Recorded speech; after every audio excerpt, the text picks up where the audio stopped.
Office Revenge Hub welcomes you. Enjoy today's story. I was fired through a text message at 11:47 p.m. on a Sunday night. What happened next changed everything. I'm Sarah, and I was the lead graphic designer at a marketing agency called Apex Creative Group. I'd worked there for 5 years, building their visual identity from scratch, creating campaigns that won awards, and mentoring every designer who came through those doors. I was dedicated, I was loyal, and I thought that mattered. Apex Creative was a boutique agency in Denver, specializing in branding and digital marketing for tech startups and mid-sized companies. When I joined, they had 3 designers and maybe 20 total employees. By my 5th year, the design team had grown to 12 people, and the agency had nearly 100 employees across multiple departments. I wasn't just a designer. I was the person who established our design standards, who fought for creative excellence when clients wanted generic solutions, who stayed late to fix other people's mistakes, who volunteered for the projects nobody else wanted. I built the portfolio that won us new clients. I created the processes that made our design team efficient and respected. My creative director was a woman named Vanessa Cole. She'd hired me, promoted me, and told me repeatedly that I was essential to the agency's success. We had what I thought was a strong working relationship built on mutual respect and shared creative vision. She trusted my judgment. I trusted her leadership. The agency started changing about a year before everything collapsed. We were acquired by a larger marketing conglomerate called Momentum Group, in one of those corporate entities that buys small creative agencies and supposedly lets them maintain their independence while providing resources and stability. The acquisition brought money and bigger clients, but it also brought corporate bureaucracy, quarterly earnings pressure, and executives who cared more about billable hours than creative quality. Vanessa started spending more time in meetings with Momentum executives and less time with the creative team. The culture shifted from collaborative and creative to transactional and political. I tried to adapt. I filled out the new timesheets. I attended the productivity meetings. I smiled through the corporate training sessions about synergy and optimization. But I also kept fighting for good work, for time to do things right, for the creative standards that had made Apex Creative successful in the first place. That made me a problem. The Momentum executives wanted faster turnarounds and higher profit margins. They looked at our design team and saw overhead they could reduce. They talked about efficiencies and scalability, like those words had anything to do with creating something beautiful and effective. Vanessa started changing. She stopped backing me up in client meetings when I pushed back against bad ideas. She started questioning my time estimates, suggesting I was being too precious about details that didn't matter. She assigned me to smaller, less prestigious projects and gave the high-profile work to newer, cheaper designers who didn't argue about quality. I felt the shift, but didn't understand it. I thought if I just worked harder and produced better work, proved my value more clearly, things would go back to normal. I was wrong. The week before I got fired, we pitched a major rebranding project to a potential client, a tech company that could have been our biggest account. I'd spent 3 weeks developing the creative concept, staying late every night, refining every detail. The presentation was scheduled for Thursday. On Wednesday, Vanessa called me into her office. "I'm going to have Marcus present your work tomorrow," she said. Marcus was a junior designer I'd hired 8 months earlier.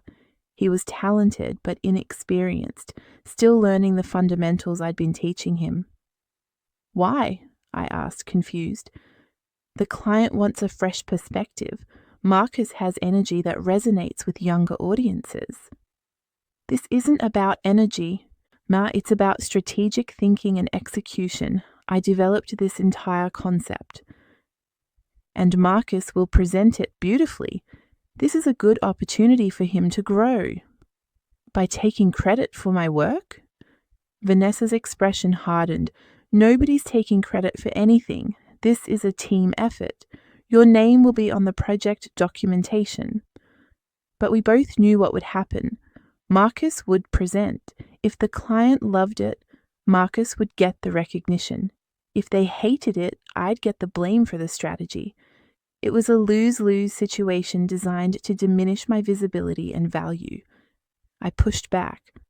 Vanessa, I've earned the right to present my own work. If there's a problem with my performance, tell me directly, but don't sideline me like this. This isn't about your performance. It's about what's best for the client relationship. Then let me be part of that relationship. I've been doing this for 5 years. I know how to handle clients. She stood up, signaling the conversation was over. The decision is made. Marcus presents tomorrow. I need you to prepare him tonight. I spent that evening coaching Marcus on work I should have been presenting myself. He was uncomfortable with the situation, sensing the politics he didn't fully understand. I tried to be professional, giving him the context and talking points he'd need, but inside I was furious and humiliated. The presentation happened without me. Marcus did fine. The client loved the concept and signed a 6-month contract worth $300,000. Vanessa sent a company-wide email congratulating Marcus on winning the account. And my name appeared once, buried in a list of team contributors. I should have started looking for another job right then. Instead, I convinced myself it was a one-time thing, a weird political maneuver that wouldn't repeat. I kept working, kept producing, kept hoping things would improve. That Sunday night, I was home watching a movie with my boyfriend when my phone buzzed, a text message from Vanessa. Sarah, I need to inform you that your position at Apex Creative is being eliminated effective immediately. Your employment is terminated as of today. HR will contact you tomorrow about final pay and benefits. Please do not come to the office. Your access has been revoked. Thank you for your service.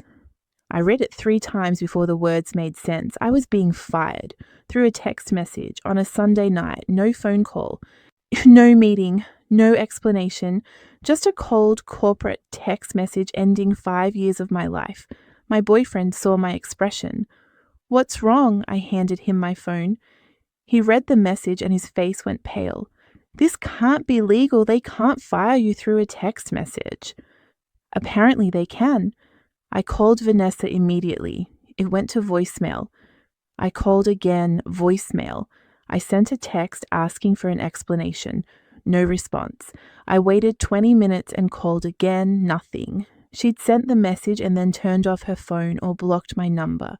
She didn't have the courage to talk to me, to explain, to give me even the basic respect of a human conversation about why I was being fired. I didn't sleep that night. I lay awake staring at the ceiling, my mind racing through every possible explanation. Was it my work? Had I made some critical mistake I wasn't aware of? Was it politics? Had I offended someone important? Was it just cost-cutting and I was the most expensive designer? Monday morning, HR called at 9 a.m. sharp. A woman named Michelle, who I'd met twice, went through the termination script with the warmth of someone reading a microwave instruction manual. Your employment was terminated due to restructuring. You'll receive 2 weeks of severance pay. Your health insurance continues for 30 days. You can pick up personal items from your desk between 5 and 7 p.m. today when the office is closed. Do you have any questions? Yes, why was I fired through a text message on a Sunday night? I don't have information about the communication method, and the termination was effective as of Sunday. Can I speak to Vanessa? Vanessa is unavailable. If you have questions about the decision, I can schedule a call with HR leadership. I want to know why I was fired. As I mentioned, it was due to restructuring. Your position was eliminated. What restructuring? What's changing? I'm not at liberty to discuss internal organizational changes. It was pointless. Michelle had her script, and nothing I said would deviate from it. I thanked her mechanically and hung up. 2 weeks of severance after 5 years. They were giving me less than the state-mandated minimum, betting I wouldn't fight it, wouldn't hire a lawyer, wouldn't make noise. They were probably right. I didn't have money for lawyers. I just wanted to move on and forget this nightmare. I went to the office that evening to collect my things. The place was empty, quiet in a way that felt haunted. My desk had been cleared already, my computer gone, my files boxed up by someone else. They'd packed my personal items into 2 cardboard boxes and left them by the security desk. I looked through the boxes, photos of my boyfriend and my dog, a coffee mug my team had given me for my birthday, sketches and mock-ups from projects I'd loved, awards I'd won, 5 years reduced to 2 boxes of memories. The security guard, a guy named Tommy who'd always been friendly, looked uncomfortable. "I'm sorry, Sarah, this doesn't seem right." "It's not right, but it's done." I carried the boxes to my car and drove home, and that's when the reality hit me. I was unemployed, and I had 2 weeks of severance that wouldn't cover my rent and student loan payments. I had no job prospects, no leads, no plan, and I'd been fired in the most disrespectful way possible, by text message, like I was some disposable intern who'd lasted 3 months instead of a senior employee who'd given half a decade to building that company. The shame was overwhelming. I felt like I'd failed, like I must have done something terrible to deserve being treated this way. I replayed every project, every interaction, every decision, searching for the fatal mistake that had led to this. The first week was the worst. I couldn't eat, couldn't focus, couldn't bring myself to start job hunting because the thought of interviewing, of explaining why I'd left my last job, filled me with dread and humiliation. Yeah, how do you explain being fired by text message without sounding like you must have done something awful? My boyfriend, Jake, tried to be supportive, but I could see the worry in his eyes. We split rent and expenses, and my unemployment would hurt us both financially. He never said it, but I felt the pressure. I applied for unemployment benefits, a process that required me to detail why I'd been terminated. I wrote restructuring because that's what HR had said, but it felt like a lie. I didn't know why I'd been fired. I only knew I had been. I started having panic attacks. I'd wake up at 3 a.m. with my heart racing, convinced I'd never work again, that I'd somehow been blacklisted, that my career was over at 32. I'd scroll through job postings in the dark, applying to positions I was overqualified for, and desperate for something, anything. Nothing came back, not even rejections, just silence.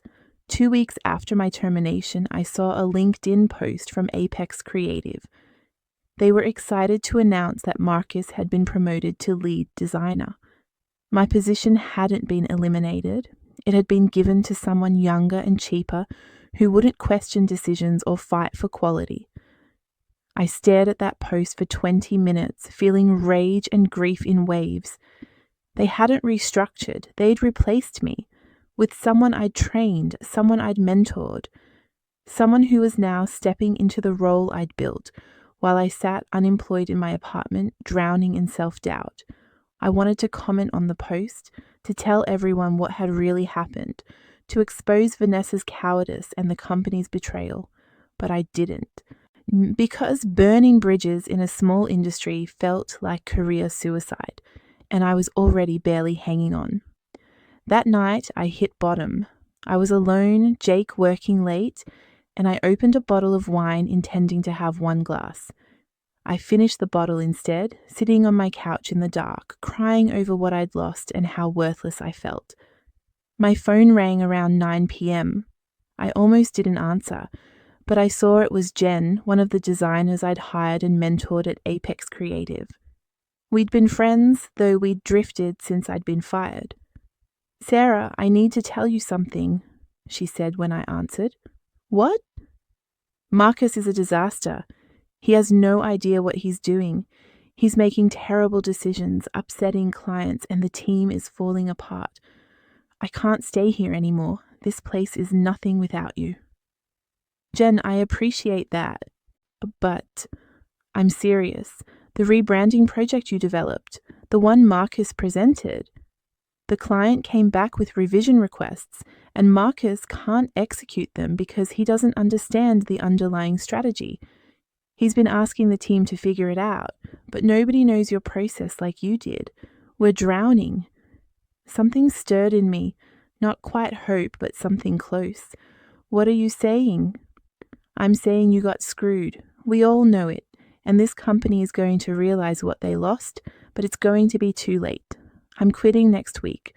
So is Dev, so is Amanda. We're all done watching incompetence get rewarded while talent gets thrown away. We talked for over an hour. Jen told me everything that had happened since my firing, how Marcus had immediately been overwhelmed, now how Vanessa was scrambling to cover for his mistakes, how clients were complaining about inconsistent quality, how the design team's morale had collapsed. When we hung up, I felt different, not happy, but clearer. They hadn't fired me because I was inadequate. They'd fired me because I was expensive and opinionated. They'd gambled that they could replace my talent and experience with someone cheaper and more compliant. They were learning that some people can't be replaced that easily. But knowing they were struggling didn't solve my problems. I was still unemployed, still barely surviving financially, still facing an uncertain future. The turning point came the next morning. I woke up with a splitting headache from too much wine and not enough water, and I looked at myself in the bathroom mirror. I looked terrible, exhausted, defeated, so broken. And I decided I was done being broken. I couldn't control what Apex Creative had done to me. I couldn't control how Vanessa had treated me or how the corporate machine had chewed me up and spit me out. But I could control what happened next. I made a decision, quiet and private. I decided to stop waiting for someone to hire me and start building something of my own. I'd never considered freelancing seriously. It had always seemed unstable, risky, too entrepreneurial for someone like me who valued security and stability. But security had been an illusion. Stability had evaporated with a text message. Maybe it was time to try something different. I spent that day researching. I looked at how other designers had built freelance careers. I studied their websites, their portfolios, their pricing structures. I read articles about finding clients, managing projects, handling finances. I made lists and plans and projections. Then I started building. I registered a business name, Sarah Chen Design Studio. I built a website showcasing my best work from the past 5 years, projects I'd led at Apex Creative, that I had every legal right to include in my portfolio. I set up business accounts and tracking systems. I created pricing packages based on what I knew agencies charged versus what they paid employees. I reached out to former clients I'd worked with at Apex Creative, people who'd specifically requested me on projects, who'd praised my work in emails I'd saved. I introduced myself as an independent designer now available for direct hire, offering the same quality work they'd loved, but without the agency markup. Now, the first response came within an hour. A marketing director at a tech company I'd done 3 projects for wanted to hire me for a logo redesign. Just like that, I had my first freelance client. The second came the next day, then a third, then a referral from someone I'd never worked with but who'd heard about my work from a mutual contact. Within 2 weeks, I had enough projects to cover my expenses. Within a month, I was earning more than I'd made as a salaried employee at Apex Creative, and I was working from home in my pajamas with my dog at my feet. I hired Jen as my first contractor when she quit Apex Creative. Then Dev, then Amanda. We became a small, nimble team working on projects we cared about, for clients who valued quality without the corporate bureaucracy and politics that had poisoned the agency environment. Yet we weren't trying to become the next big agency. We were building something sustainable and meaningful where talent was respected and creativity was valued over billable hours and profit margins. 3 months after being fired, I landed a major project. A tech startup that had been talking to Apex Creative about a full rebrand reached out to me instead. They'd heard through the industry grapevine that I was the real talent behind Apex's best work, and they wanted to work with me directly. The project was worth $80,000, more than I'd made in an entire year as a lead designer at Apex Creative. And it was all mine, minus what I paid my team, minus expenses, minus taxes. It was real money, validation money, proof of concept money. I threw myself into the project with everything I had. I wanted it to be perfect. Yeah, not just because the client deserved it, but because I needed to prove to myself that I could do this, that I was as good as I'd always believed I was. The rebrand was exceptional. The client loved it. They referred me to 3 other companies in their network. My pipeline filled with work I actually wanted to do. 6 months after being fired, I saw another LinkedIn post from Apex Creative. Vanessa had left the company. No explanation, just a generic announcement about pursuing new opportunities. I heard through the grapevine that she'd been forced out by Momentum Group after the design team had collapsed and several major clients had left. Marcus was gone too, fired after 4 months when his incompetence became impossible to hide. Apex Creative was struggling to find its identity, hemorrhaging talent, were losing the creative edge that had made them successful. I felt nothing, no satisfaction, no vindication, just mild interest in confirmation that toxic leadership eventually gets exposed. 9 months after being fired, I got an email from a recruiter. Momentum Group was looking for a creative director to rebuild Apex Creative's design division. They wanted someone with agency experience and strong leadership skills and a proven track record. Would I be interested? I almost laughed. They wanted me to come back and fix the mess they'd created by firing me. The audacity was stunning. I forwarded the email to Jen with a 1-word message. Seriously? She called me immediately. Please tell me you're not considering this. I'm not, and I just can't believe they have the nerve to ask. What are you going to tell them? I thought about it for a moment, then I called the recruiter back. Thank you for thinking of me, I said professionally, but I'm not interested in returning to the agency world. I've built an independent practice that gives me creative freedom and financial stability. I'm very happy where I am. Can I ask what it would take to change your mind? The compensation package is quite substantial. There isn't a number that would make me interested. This isn't about money, it's about environment and values. Apex Creative proved they don't value the things I value, so I built something that does. The recruiter thanked me and hung up. I never heard from them again. 1 year after being fired through text message, Mansera Chen Design Studio had 15 contractors, 30 active clients, and annual revenue approaching 7 figures. I'd been featured in design publications. I'd won industry awards. I'd built something sustainable and successful entirely on my own terms. I ran into Vanessa at a design conference in San Francisco. She looked different, less polished, more uncertain. She tried to avoid me, but we ended up in the same elevator. Sarah, she said uncomfortably, how are you? I'm great actually. You? Good, I'm doing some consulting work, helping agencies with creative team development.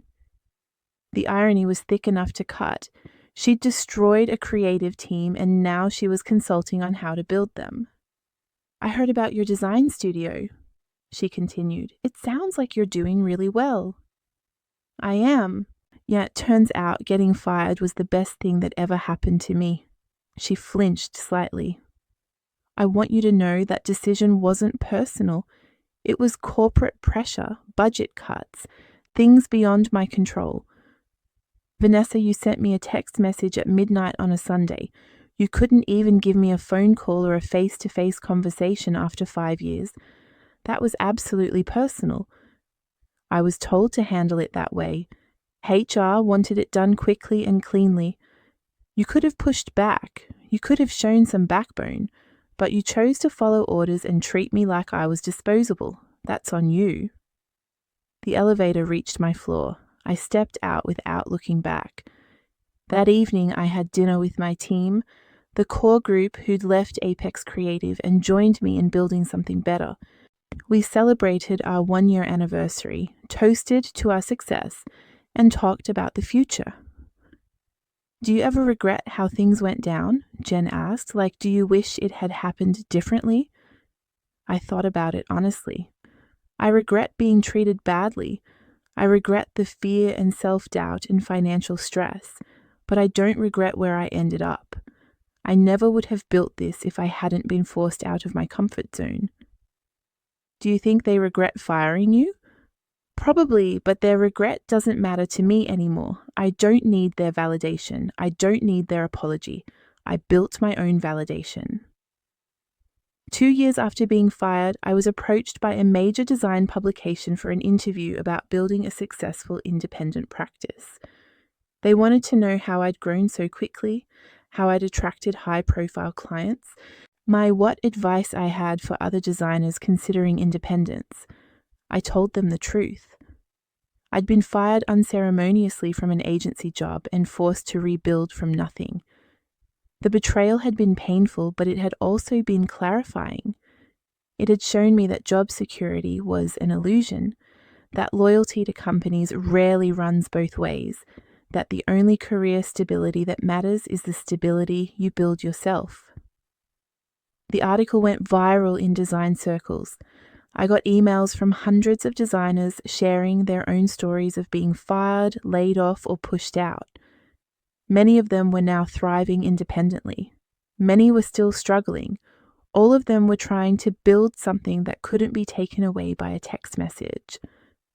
I started mentoring other designers, making the transition to independence, sharing what I'd learned, helping them avoid my mistakes and build faster than I had. It became a passion project, giving back to a community that had supported me when I was at my lowest. 3 years after being fired, Sarah Chen Design Studio was thriving. We'd moved into a small office space, not because we needed to, but because we wanted a place to collaborate in person sometimes. We had long-term contracts with clients who valued our work and paid fair rates. We had stability built on talent and relationships rather than corporate politics. Apex Creative no longer existed as an independent agency. Momentum Group had shut it down completely after failed turnaround attempts, absorbing the remaining clients into other portfolio companies and laying off the remaining staff. The brand that had once been known for creative excellence was gone, destroyed by executives who'd valued efficiency over artistry and profit margins over people. I felt a twinge of sadness for Robert, the founder who'd originally built Apex Creative before selling to Momentum Group. He'd created something good that had been systematically dismantled by people who didn't understand or value what made it special. But I also recognized that he'd made the choice to sell, to prioritize an exit over legacy. The revenge I'd achieved wasn't dramatic or public. I hadn't destroyed anyone's career or publicly called out bad behavior. I'd simply built something successful that demonstrated clearly what I was worth, what they'd lost, and what happens when you treat talented people as disposable. Being fired through text message was humiliating and cruel, but it was also liberating.